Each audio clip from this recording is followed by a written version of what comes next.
have a girlfriend. Child warned you not to go to the neighbor's house. If this frame doesn't remind you of your dad, maybe your dad isn't African, or you didn't grow up in an African home, because this definitely does remind me of my dad. Hi, I am Mobz. Welcome to my YouTube channel / podcast.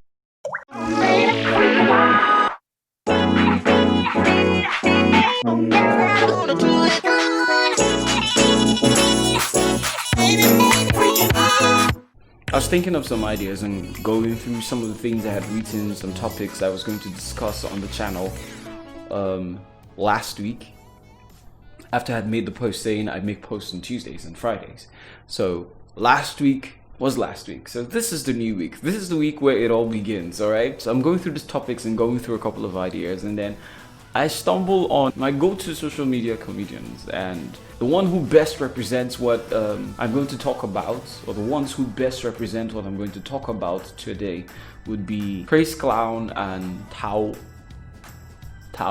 Because I think what really does it for me, apart from the fact that it's so outstandingly true, the amount of correctness with which they reenact these stories sometimes is amazing. I'll start with this. I was binge watching Craze Clown, and it was interesting because I kept thinking about how I grew up. Then someone told me, oh, you should watch Taooma.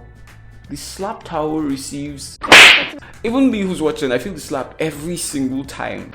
God, I can't even help it. I have a plethora of these videos. I watch them every time because it reminds me so much of how I grew up. So I'm going to tell you a short story. I was in secondary school, and then there was this girl I really liked. You have a girlfriend. I was really shy, and I had complex issues, inferiority complex issues, and that was just, it was a crazy time in my teenage years. Since I couldn't talk to her in person, I reverted to writing, and writing was everything for me. I stole my mom's new diary, and I would write every single day about how I felt about this chick.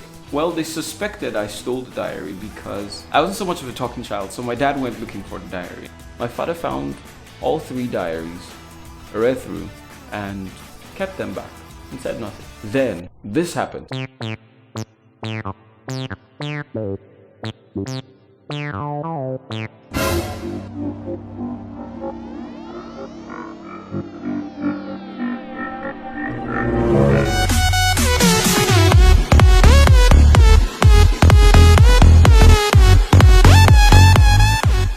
Man woke me up at 12 a.m. He woke me up at 12 a.m. to be precise. The man beat me like an armed robber.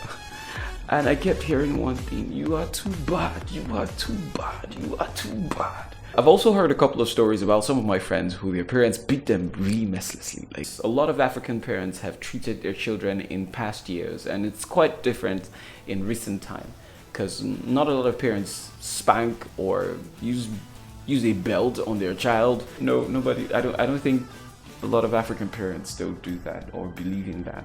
For most of us, our experience was quite different, because the scripture "spare the rod, spoil the child" was a go-to scripture, mostly in our teenage years. Okay, so this begs the question: did the manual override help make you the person that you are today? That's as if your head is correct anyways.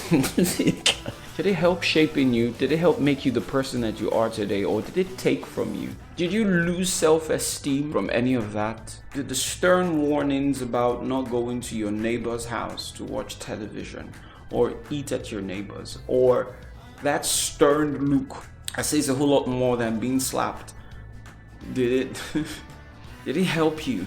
Did it make you a better person?